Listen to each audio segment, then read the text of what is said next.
హైదరాబాద్ మాదాపూర్లోని అంజయ్య నగర్లో నిర్మాణం దాదాపు పూర్తి చేసుకున్న ఒక 7 అంతస్తుల భవనం కుప్పకూలిపోయింది. 2 కార్మికులు చనిపోయారు, టైల్స్ కార్మికులు. మరికొందరు క్షతగాత్రులు ఉన్నారు. అది కూలిపోయి పక్కన బిల్డింగ్ మీద కూడా పడి వాళ్ళలో కూడా కొందరు గాయపడ్డారు. ఆ పక్కన ఇంకో హాస్టల్ ఉంటే అందులో ఉన్న వాళ్ళు కానీ బయటకు పరుగులు తీశారు. చాలా బాధాకరం. 7 అంతస్తుల భవనం కుప్పకూలి. ఇక్కడ హైలైట్ ఏంటి అంటే ఆ 7 అంతస్తుల భవనం 50 గజాలలో కట్టిందట. అంటే ఒక సెంట్ అనుకోండి, 50 గజాలలో 7 అంతస్తుల భవనం కట్టిందట. చిన్నపిల్లలకైనా తెలుసు ఇది నిబంధనలు అతిక్రమించారు, పర్మిషన్లు లేకుండానే కట్టి ఉంటారు అని. అది కూడా నాలా పక్కన, అంటే బఫర్ జోన్ కదా.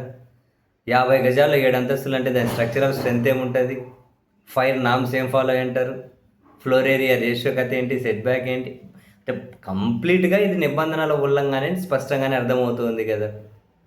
ఆ బిల్డర్ కోసం వెతుకుతూ ఉన్నారట. దాన్ని కట్టిన బిల్డర్ కోసం తనను త్వరలో అరెస్ట్ చేస్తామని చెప్పి చెబుతూ ఉన్నారు. అయితే ఇక్కడ బిల్డర్ని ఒకరిని కాదు అరెస్ట్ చేయాల్సింది, ఆ ఏరియాలో ఉన్నటువంటి టౌన్ ప్లానింగ్ అధికారులను కూడా ఫస్ట్ అరెస్ట్ చేయాలి. ఏం లంచాలు తీసుకోకుండానే ఇంత 50 గజాల్లో 7 అంతస్తుల భవనం కట్టగలిగాడు ఆయన. కడుతూ ఉంటే వీళ్ళు ఏం తీసుకోకపోతే మరి దాన్ని ఆపాలి కదా. మానిటరింగ్ లేదా? మరి ఏం హీక్తున్నారు, ఏం గడి వీక్తున్నారు? దానికి మానిటరింగ్ చేయాలి కదా. బిల్డింగ్ కడుతున్నారు, ఏంటి పర్మిషన్ ఉందా లేదా? 7 అంతస్తుల భవనం 50 గజాల్లో కట్టేంతవరకు మరి మానిటరింగ్ చేయకుండా ఏడ తుంకున్నారు వీళ్ళు. తాగుతూ తింటూ కూర్చున్నది కులుకుతున్నారు ఏడైనా. ఫస్ట్ అధికారులను అరెస్ట్ చేయాలి. కానీ ఈ సిస్టమ్ ఆ పని చేయదు. ఎందుకంటే అందరూ దొంగలే కదా. ఎవరికైనా కనుక బుద్ధున్నోడికి అనిపించదా?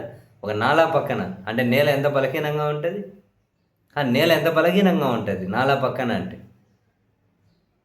7 అంతస్తులు బాగున్నాడు 50 గజాల్లో కట్టింగ్ రెడీగా, అంటే ఓపెనింగ్కి హాస్టల్కి ఏమో ఇచ్చేకి రెడీగా అవుతుందట, బాడీకి ఇచ్చేకి హాస్టల్కి.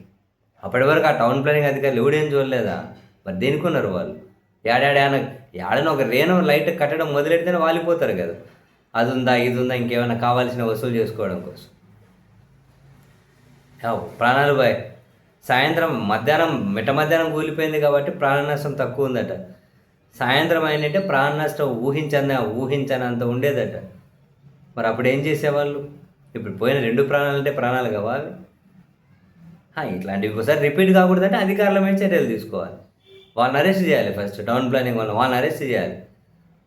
బిల్డర్ని ఎటు అరెస్ట్ చేయాలి, ఆ టౌన్ ప్లానింగ్ అధికారులను కూడా అరెస్ట్ చేయాలి. అట్లా చేస్తేనే ఇంకోసారి వ్యవస్థ దారికి వస్తుంది. 50 గజాల్లో 7 అంతస్తులు కట్టిందట. చూడండి ఎంత దారుణమైన వయలేషన్స్. ఇంత జరుగుతుంటే అధికారుల కొడుకు తెలియదట. తెలియని ఉంటే వాళ్ళకి ఎందుకు ఉద్యోగాలు? సస్పెండ్ చేసి డిస్మిస్ చేసి అవతల పడేయండి. అరెస్ట్ చేయకపోతే డిస్మిస్ చేసేయండి. ఉద్యోగాలు ఎందుకు వాళ్ళకు? 50 గజాలు 7 అంతస్తులు భవనం కడుతున్నాడంటే అది అడగట్టేది మానిటరింగ్ కూడా లేకపోతే వాళ్ళకి ఎందుకు ఇవన్నీ? చెత్త సిస్టము, చెత్త వ్యవస్థలు, చెత్త మనుషులు.